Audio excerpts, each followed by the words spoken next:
Yahoo! Donc aujourd'hui je te retrouve avec l'extrême plaisir pour une nouvelle vidéo sur la chaîne. Et donc on se retrouve pour une vidéo extrême manga, j'achète ou pas. Alors pas que manga parce qu'il y aura un webtoon, mais si la suite t'intéresse, continue. Pour ce qui est de cette vidéo, donc je vais essayer de te les présenter, enfin c'est pas je vais essayer, c'est je vais te les présenter dans l'ordre de sortie au niveau des dates. Donc on va voir Mon oncle est une star de K-pop, qui est donc le webtoon où je te donnerai mon avis sur les 4 premiers chapitres, car il faut savoir que les 15 premiers chapitres sont équivalents au tome 1, et que j'ai été voir, oui, en boutique, parce que c'est déjà sorti depuis le 2 janvier. Le 2 janvier aussi, on a eu la sortie de Lilyman, je suppose que ça se dit comme ça, mais on va dire que ça se dit comme ça, voilà, des éditions Kiun. Le 9 janvier, je crois que j'ai dit septembre, non? Bon, bref, le 9 janvier, on aura Serial Killerland, chez les éditions Komiku. Et encore chez Kiun, on aura donc Sanda de disponible par contre lui le 23 janvier. Et à savoir que c'est par l'auteur de Beastar.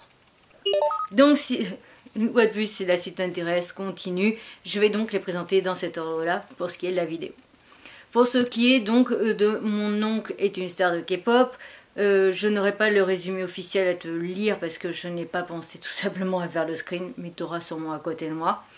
En ce qui concerne cette série, on suit les aventures d'un jeune homme qui donc a vraiment des problèmes au niveau de sa famille. Il n'a plus son frère ou sa sœur, je ne sais plus qui était de sa famille, mais en tout cas du coup il a une nièce qui n'a plus ses parents et dont il s'occupe. En travaillant, du coup il gère aussi sa vie à elle et il vit encore chez sa mère, à savoir qu'il fait des petits boulots mais il ne gagne pas très bien sa vie et du coup il est plein de remords, etc. Il sait pas trop comment faire pour gagner un peu mieux sa vie pour que sa nièce puisse aussi vivre confortablement. Et plus jeune, il a essayé d'être une star de K-pop, mais ça n'a pas marché. Et un jour, il se retrouve à être sur le toit de son immeuble, à parler un peu tout seul en buvant, etc. Et il va voir une étoile filante, faire un vœu. Et c'était donc du coup, en gros, d'être heureux et tout ça. Mais je vais te montrer les pages exactes parce que j'ai plus les termes exacts qu'il demande au niveau de son vœu. Mais en gros, finalement, il décide d'opter pour le choix d'être une star de K-pop, d'être même plutôt une, je crois que c'est une célébrité tout court ou une idole, enfin d'être capable de tout faire. Hein. Il veut être et acteur et chanteur et tout ce que tu veux ensemble. Et c'est ça que l'on va suivre parce que en fait, alors c'est un, tu verras, c'est une sorte de deuil d'objet flottant, va le suivre, donc il n'y a que lui qui le voit. Et donc je suis nulle pour faire le résumé, là j'y arrive pas, mais bref, toujours est-il, il va avoir quelques petits changements physiques pour l'aider du coup à atteindre son objectif, et c'est ça que l'on va suivre du coup au niveau de cette histoire.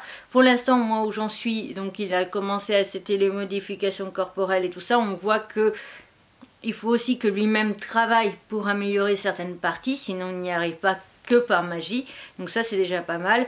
Et j'ai hâte de voir du coup ce que ça va donner au niveau du scénario, surtout qu'on a quand même pas mal de chapitres disponibles déjà sur Ono. Donc j'ai vraiment très hâte de lire la suite. Donc est-ce que j'achète ou pas? La réponse est oui, je vais continuer, mais il y a Ono, personnellement. Ensuite, dans l'ordre au niveau des dates de sortie et des lectures, Lilyman. Donc lui, je vais avoir pas mal de choses à te dire, donc accroche-toi. Et je vais pas spoil, mais accroche-toi. Donc, Humain vs Succube, le combat millénaire. Pour ce qui est du manga, donc je vais lire quand même le résumé. Nito a vécu en laboratoire toute sa vie comme des dizaines de ses congénères. Il est soumis à des terribles tests qui finissent dans le sang et la douleur, voire la mort. Il dort dans un hangar et nourrit grâce à des tubes de ses journées organisées par des soi-disant docteurs qui promettent la liberté aux sujets répondant à leurs exigences. Face à la dureté de son quotidien, Nito rêve de la vie décrite dans les livres, manger des repas en famille, caresser un chat, tomber amoureux. Il partage ses espoirs avec ses camarades, toujours moins nombreux. Quand certains survivants développent des capacités surhumaines, ils l'invitent à s'enfuir ensemble. Mais ils sont transférés avant d'y parvenir et Nito se retrouve dans un énorme cocon réduit à la condition de nutriments pour des enfants de succubes. ces créatures surpuissantes contrôlent le laboratoire et se servent des humains comme hôtes pour se reproduire. Repéré, Nito est sur le point de se faire dévorer lui aussi, mais ses amis utilisent leur dernière force pour le sauver. Loin de succomber, il aspire les pouvoirs de ces monstres en gestation. Même transformé, il n'a qu'une obsession, réaliser le rêve qu'il partage avec ses compagnons sacrifiés. Seulement, comment mener une vie normale quand on est mi-homme, mi-succube, craint et détesté des deux camps. La guerre fait rage entre l'humanité et les enfants terribles de Lilith dans un univers aux frontières du manga et du cinéma. Takuma Tokashiki revisite les mythes des succubes aussi fascinantes que terrifiantes. Donc voilà en ce qui concerne les grandes lignes, à savoir juste en ce qui concerne ce manga, pour avoir lu donc du coup l'extrait, à savoir aussi qu'il est disponible si jamais tu veux le lire sur l'application de Kiun Nova, je crois que c'est ça le nom, à savoir juste que les 6 premiers chapitres, si je dis pas de bêtises, sinon je me... Et donc en ce qui concerne donc mon avis sur cet extrait, je l'ai trouvé très sympa et très intéressant, à savoir pour ceux qui potentiellement auraient vu mes vidéos où ont lu ces titres, je trouve qu'il fait énormément penser à Straving Anonymous, si je prononce bien au niveau du titre, qui est chez Pika, si je dis pas de bêtises, et qui a un petit air aussi de The Promise d'Everland, bien entendu, avec le côté élevage, etc. et donner du coup finalement les humains en nourriture aux monstres. Donc en ce qui concerne mon avis sur cet extrait, est-ce que ça m'intéresse ou pas? La réponse est oui. Est-ce que je vais donc continuer la lecture? La réponse est oui. Et donc je vais m'empresser de lire du coup les autres chapitres pour terminer et faire la lecture du tome 1 du coup prochainement, et donc dans le mois de janvier, si c'est pas janvier, ça sera maximum février, je te ferai un avis sur la critique du tome 1. Voilà. En tout cas, vraiment un extrait pépite, j'ai adoré et j'ai surkiffé l'univers et tout ça, et j'ai bien aimé aussi. Il y a vraiment plein de points qui font penser en fait à The Promised Neverland. Il y a d'autres points comme un peu le gavage et tout ça qui me font penser à Straving Anonymous. Et en fait, ce mélange-là, il est juste pépite, il est juste parfait. Et j'ai donc très hâte de savoir ce que ça va donner pour l'ensemble. Toujours est-il, j'ai trop hâte. En plus, c'est un titre forcément halloweenesque. Et tu te doutes, moi, pour ceux qui ne le sauraient pas encore, mais c'est vraiment ma catégorie de titres préférés. Donc, j'ai juste trop hâte. Ensuite, on continue avec Serial Killer Land. Du coup, un manga des éditions Komiku. Donc, pour ce qui est du titre, donc il sort le 9 janvier. Normalement, cette vidéo sortira avant, j'espère. Plongé dans le monde des tueurs en série, tragédie dans un lotissement en plein jour, meurtre et blessure d'une mère et de son fils. 10 ans ont passé depuis, la tête de la mère n'a toujours pas été retrouvée, éliminée. J'espère que ça se dit comme ça. Seul survivant du drame s'efforce de faire son deuil en étudiant les tueurs en série du passé et en rédigeant des ouvrages sur le sujet pour essayer de les comprendre. Il reçoit un jour une lettre à son nom qui bouleverse son destin. Plongé dans le monde des tueurs en série, des mystères, de l'horreur et de la vengeance.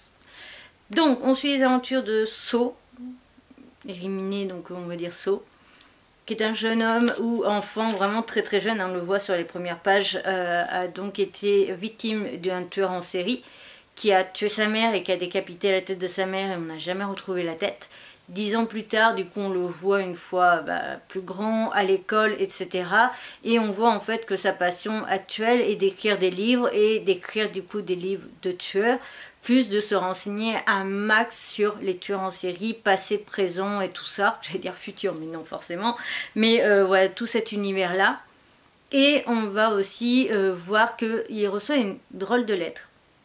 Et cette drôle de lettre, en fait, va faire bouger toutes les choses et va retourner la situation de sa vie. On n'en sait pas plus pour ce qui est de cet extrait, de tout ça. Bien entendu, je reste floue sur ce qui se passe parce que sinon, ce serait un peu trop t'en dire.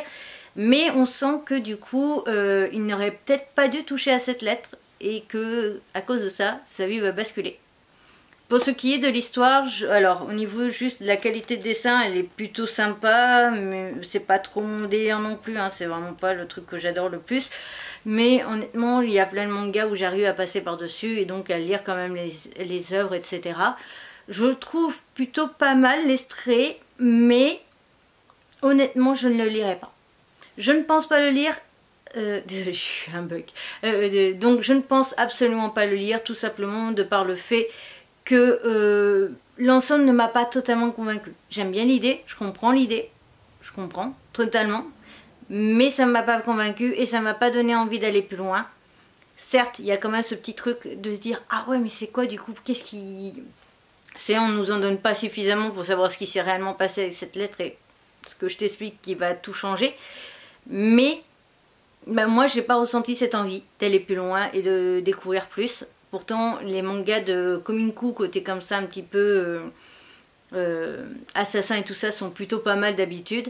Mais là, il n'y a rien qui me donne envie. Et donc en plus, comme je pense que tu le sais si tu me suis depuis un petit moment, j'essaye au maximum de freiner ma pile à lire, histoire de d'abord lire tout ce que j'ai en retard au niveau des mangas. Donc cette année, je vais encore plus être, je pense, sévère au niveau des filtres. Bon, bien sûr, je te dirais, ça m'intéresse, mais... Ça attendra. Là, c'est clairement non, je ne le lirai pas. Je n'ai pas envie du tout. Il n'y a rien qui m'a donné réellement envie d'aller plus loin. On continue et termine avec Sanda. Donc, le Père Noël revient avec un corps de lutteur et une âme d'enfant. C'est ce qui est en phrase d'accroche. Quand Kazushige Sanda est menacé de mort par sa camarade de classe, Shiori, prend ça à la légère jusqu'à ce qu'elle le poignarde réellement. Son but, pousser ce garçon à bout pour qu'il dévoile son identité de Père Noël. Pourtant, cela fait longtemps que cette fête a disparu et que plus personne ne croit à sa magie. Mais Shiori est certaine que Kazuhige est le dernier descendant de la lignée et surtout son dernier espoir de retrouver sa meilleure amie portée disparue. Après tout, le Père Noël n'est-il pas censé exaucer les vœux des enfants? Kazuhige s'en sort de justesse en se transformant en adulte à barbe blanche avec une carrure de bodybuilder, un petit peu du Schwarzenegger, très clairement. Pour autant, il n'a jamais assumé ce rôle légendaire et découvre ce corps pour la première fois. Il n'a aucune idée de ses pouvoirs, ni même la manière de les contrôler, mais il a d'instinct la mission confiée par Shiori. Un Santa Claus qui se bat littéralement pour les enfants, c'est ça l'esprit de Noël. Après l'incroyable Beastar paru Itagaki reprend les plumes pour une dystopie déjantée remplie d'action avec un zeste de folie qui fait son charme. Voilà. Donc on suit Sanda qui est un jeune élève. Il est délégué et Shiori qui est donc aussi la deuxième déléguée. Dès le début de quand on commence ce manga, ils sont le matin et elle essaye de le poignarder. De justesse, il évite parce qu'il y a un de ses camarades de classe qui arrive et c'est l'heure en fait de l'arrivée des élèves. Donc du coup, elle s'est posée à plat. Mais en fin de journée, du coup, elle va retenter le coup et essayer de le tuer. Et c'est ça que l'on va voir. Et donc on va le voir du coup se transformer tout simplement sur les dernières pages en une espèce de bodybuilder. Hein. Très clairement j'ai l'impression de voir Arnold Schwarzenegger quand il était jeune. En ce qui concerne ce manga, je ne vais pas y aller par quatre chemins et désolée pour les fans de Beastar. Mais très clairement je déteste la qualité des dessins, je la trouve horrible et elle me brûle littéralement les yeux. Voilà, ça je vais le dire clairement parce que ça a été un impact quand même au niveau de ma lecture. Au départ, j'avais même plus envie de lire finalement à partir de la moitié de l'extrait, tellement que je trouvais la qualité de dessin horrible. Mais je me suis dit quand même que comme c'était un manga d'un auteur très connu, je faisais un petit peu l'effort quand même de m'y intéresser, de lire un peu plus loin. Surtout que l'univers Noël et tout ça, ben, c'est très rare dans les mangas vu que c'est pas une fête qu'ils font en Asie. Et donc du coup je me suis dit ça pourrait être cool parce que peut-être que ça allait être le manga super cool qui va parler un peu du Père Noël et tout ça. Bon honnêtement j'ai pas non plus accroché au scénario, je trouvais ça totalement éclaté pour les gens. Je comprends un petit peu en soi l'idée que voilà il faut une certaine façon de faire, un certain rituel on va dire pour qu'il se transforme en espèce de gros malabar. Bon, ça fait un petit peu penser à comment tuer un vampire. Très clairement, alors c'est pas la même chose, mais tu vois le principe, quoi. Il y a tout un rituel pour tuer les vampires, ben là il y a tout un rituel pour l'activer en mode Père Noël. Ça d'accord, je comprends, je conçois, mais de toute façon déjà, Beastars ne m'a jamais intéressée. Faites partie de ceux qui n'ont jamais été intéressés par Beastars. Pourtant j'ai lu l'extrait à l'époque. Voilà. Et bah ça m'a jamais emballé. Et bah là, cette nouvelle œuvre ne m'emballe pas du tout. Donc je suis désolée, ça n'ira pas plus loin pour moi que cet extrait. Cette vidéo est donc à présent terminée, j'espère de tout mon cœur qu'elle t'aura plu. Si c'est le cas, n'hésite pas à me le faire savoir, n'hésite pas à me dire quel est le TikTok qui t'intéresse potentiellement le plus et celui qui t'intéresse le moins. Bah moi au final, c'était vraiment les deux premiers que j'ai été hypée de ouf, surtout Lilith Man. Très clairement. Retournons bientôt pour une nouvelle aventure. Je te mets ma précédente vidéo extrait qui doit dater d'il y a un petit moment, la playlist. Mes réseaux sociaux, le compte Vinted. Attention, le compte Vinted a changé. Je t'en ai mis un deuxième. Parce que j'ai reséparé à nouveau le côté manga du côté vêtements slash famille. Pour vraiment séparer un petit peu les deux, sinon le côté manga perdait en visibilité avec tous les vêtements et les trucs de toute ma famille en fait qu'il y a sur le deuxième compte. Donc Ibi Otaku c'est pour les mangas et tout ce qui est univers geek on va dire, et le compte Ibiki Yume 2 ça va être tout ce qui va être vêtements, papeterie et autre chose, jouets pour enfants, livres pour enfants, etc. etc. Voilà. Bref, je te retrouve bientôt pour une nouvelle aventure et sur ce, à bientôt!